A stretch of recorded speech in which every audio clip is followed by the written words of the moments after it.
तो दोस्तों कैसे हो? आशा करता हूँ आप लोग सभी अच्छे होंगे, स्वस्थ होंगे, मस्त होंगे। तो रोज़ की तरह लाए हैं काफ़ी इंटरेस्टिंग हॉरर स्टोरी जो आपको सुनकर काफ़ी मज़ा आने वाला है। तो लगाइए हेडफोन और मज़ा लीजिए इस स्टोरी का। तो चलिए चलते हैं अपनी पहली कहानी पर। मेरा नाम उदय साहू है। तो मैं पंजाब के अमृतसर का रहने वाला हूँ और एक घटना जब मेरे साथ घटा था उन दिनों में मैं मुंबई में अपनी पढ़ाई इंजीनियरिंग के लिए पहली बार मुंबई गया था और मेरे साथ भैया भी थे। तो मैं अपने भैया के साथ अपने कॉलेज के पास वाले एरिया में ही एक रूम ढूंढने लगा, लेकिन काफ़ी दिन ढूंढने के बाद भी हमें कोई अच्छा रूम नहीं मिला। तो फिर एक दिन जब मैं अपने भैया के साथ घर पर ही ऐसे ही बैठा था, तभी मेरे भैया के मोबाइल पर एक अनजान मैसेज आया, तो जिसमें मुझे एक रूम का पता और उसमें मकान मालिक का कॉन्टेक्ट नंबर वगैरह सभी दर्ज था। तो हम काफ़ी खुश हुए और इसके साथ हमें काफ़ी हैरानी भी हुई कि ऐसे अनजान नंबर से मैसेज कैसे आ सकता है। तो खैर हम उसी दिन अपने रूम को देखने चले गए कि चलिए देखते हैं कैसा रूम है। तो भैया उस कॉन्टेक्ट नंबर की सहायता से वहाँ पहुँचे तो देखे कि अजीब पुराना और कोई बंगला जैसे दिख रहा था वो मकान। खैर हम वही मकान मालिक भी मिल गया। तो मेरे भैया बोले कि लेकिन अंकल ये घर कुछ पुराना नहीं लग रहा।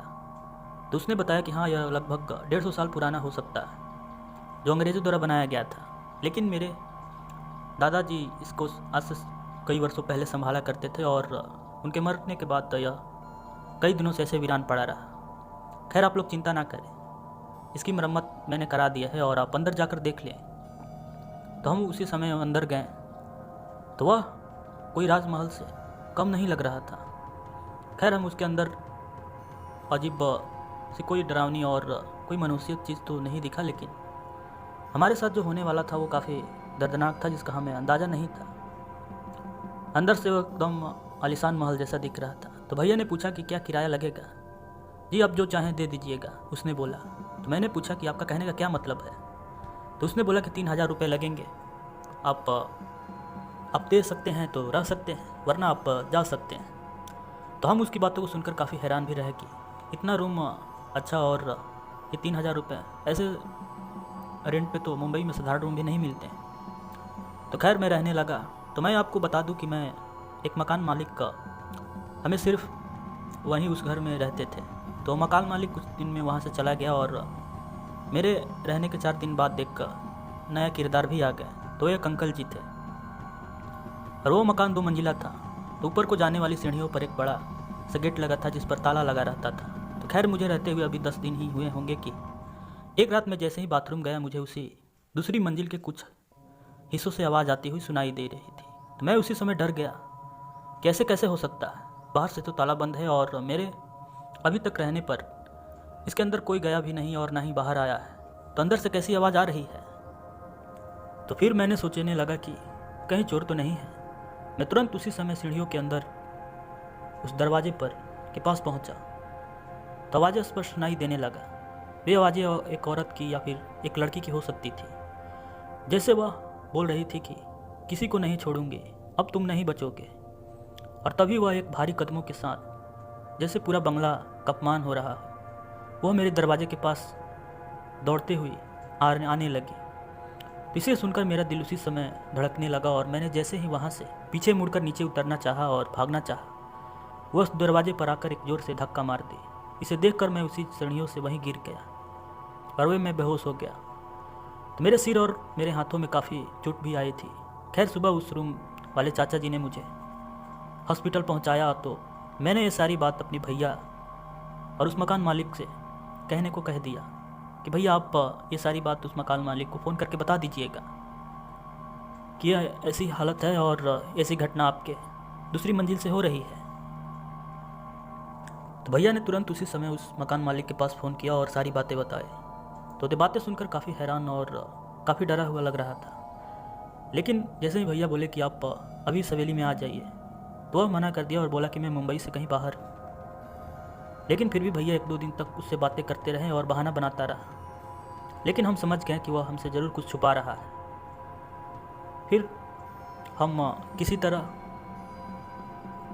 वहाँ 2 दिन और रहे और मेरे साथ अब भैया भी रहने लगे। लेकिन रात को अभी भी आवाज़ें आ रही थी और काफ़ी मनहूसियत और काफ़ी डरावनी भरी वह लड़की चिल्ला रही थी। लेकिन अब हमें बर्दाश्त से बाहर हो गया था। तो भैया बोले कि आप हमें दूसरी मंजिल की चाबी दे दीजिए, हम उसे खोल कर देख लेंगे या चेक कर लेंगे कि आखिर वहाँ कौन हो सकता है। लेकिन उसने साफ मना कर दिया और हम उसी दिन वापस घर आ गए। थोड़े दिन फिर हमें घर रहे और फिर मैं वहाँ मुंबई शिफ्ट हो गया। तो यह कमरा काफ़ी अच्छा था और इसमें मुझे अजीब घटनाएं या फिर कोई आवाज़ें सुनाई नहीं दिया। ऐसे रहते ही मेरे 1 साल कब गुजर गए मुझे पता ही नहीं चला। तभी एक दिन मैं अपने दोस्त के साथ ऐसे ही कॉलेज के ग्राउंड में बैठा था। तो मैंने उससे पूछा कि वो बंगला जो है ना, वह अजीब नहीं लगता तुमको? तो वो बोला कि मैं जो उसे उसके बारे में जानता हूँ। तो मैं अपने पापा से सुना था कि वह हवेली जो वहाँ कोई रहने नहीं जाता, क्योंकि 1980 के पहले वहाँ कुछ लोग रहते थे, लेकिन अजीबोगरीब घटना और मरने की सिलसिला के कारण फिर बहुत दिनों से उसे बंद कर दिया गया। तो माना कुछ ऐसा जाता है कि ये घटना अंग्रेज़ों के कारण होती है और उन्होंने जाते वक्त हमसे कुछ छुपाया था और इसी कारण ये घटनाएं होती है। तो मैंने पूछा कि आखिर उसमें कौन रहता है? तो उसने बताया कि एक चुड़ैल, लेकिन वह कौन थी मैं नहीं जानता। बस यही जानता हूँ कि ये मुंबई के एक श्रापित और काफ़ी हॉन्टेड हवेली माना जाता है। तो हमारी ये कहानी आपको आशा करता हूँ अच्छा लगा हो। चलिए चलते हैं अपनी दूसरी कहानी पर। मेरा नाम अतुल है। मैं आपको एक कहानी बताने जा रहा हूँ जो मेरे साथ तो नहीं घटा था, लेकिन मेरी माँ के साथ ज़रूर घटा था। तो आज मैं आपको एक कहानी बताने जा रहा हूँ मेरी माँ के साथ घटे एक सच्ची घटना है। तो बात उन दिनों की है जब मेरी माँ गाँव में रहती थी और वो घर से बाहर नहीं निकलती थी, क्योंकि हमारे गाँव में ये रिवाज है कि कोई भी नई नवेली बहू अकेले दिन या रात में बाहर नहीं निकले, क्योंकि ऐसा माना जाता है कि कई सालों पहले जब अंग्रेजी हुकूमत था, अर्थात हमारा देश अभी आज़ाद नहीं हुआ था, तो उस समय गांव में जब भी किसी की शादी होती और नई बहू गांव में आती और वह जब भी रात को बाहर निकलती किसी काम या फिर बाथरूम के लिए ही जाती, वह कभी वापस नहीं लौटती।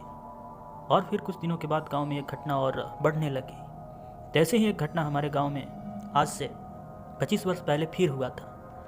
तो पापा बताते हैं कि उसकी शादी अभी नई हुई थी। तो एक रात वह बाथरूम करने जैसे ही उठी और बिना बताए वह खेत में चली गई। तो जब वह गांव से बाहर गई तो याद आया कि मैंने ऐसे कैसे कर दिया। तो वो शायद वह बात भूल गई कि एक औरत, वो भी नहीं जिसे गांव या फिर घर से बाहर निकलना मना है। तो वह बातों को याद कर काफ़ी सहम और डर गई कि मैंने कैसे ये गलती कर दी और मैं अपने घर से अकेली इस रात को बाहर आ गई। वह तुरंत वहीं से गांव की ओर भागने लगी, लेकिन तभी उसके सामने एक 10 फीट की औरत वहीं खड़ी दिखी। उसका विकराल चेहरा और उजड़े हुए बाल काफ़ी भयानक लग रहे थे। सिर के ऊपर 2 सींगें थी।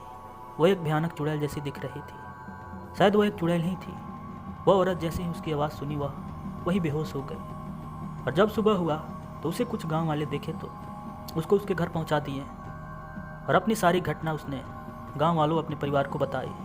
लेकिन उसके सारे परिवार के लोग दूसरी रात मारे गए और अब अजीब और काफ़ी भयानक दर्दनाक मौत की तरह। और वही नई अभी कहीं गायब हो गई और उस औरत के भी आज तक पता नहीं लगा। तब से बिना किसी के साथ लिए बाहर निकलना मना होता है और ये परंपरा आज भी चला आ रहा है। आपको एक बात बता दूं कि जिस बहू के साथ भी ऐसी घटना होती है वह या तो गायब हो जाती है या फिर वह एक चुड़ैल बन जाती है। तो गाँव वाले लोगों का ऐसा कहना है। खैर ये घटना कोई नई नवेली बहू के साथ ही होता है। ये किसी भी पुरुष या लड़के से इस घटना का कोई मतलब नहीं होता, चाहे वे रात को कहीं भी अकेले जाए। तो मेरी माँ उस रात पापा को देखने के लिए चली गई। खैर हमारा खेत गांव से कुछ ज़्यादा दूर तो नहीं था, लेकिन रात को 11:30 बजने वाली थी और पापा अभी भी घर नहीं लौटे थे। दादी कुछ ज़्यादा ही बीमार थी उस दिन। उन्हें देखकर लगने लगा था कि वह अब नहीं बच पाएंगी और इसी कारण माँ गाँव के बाहर निकल गई।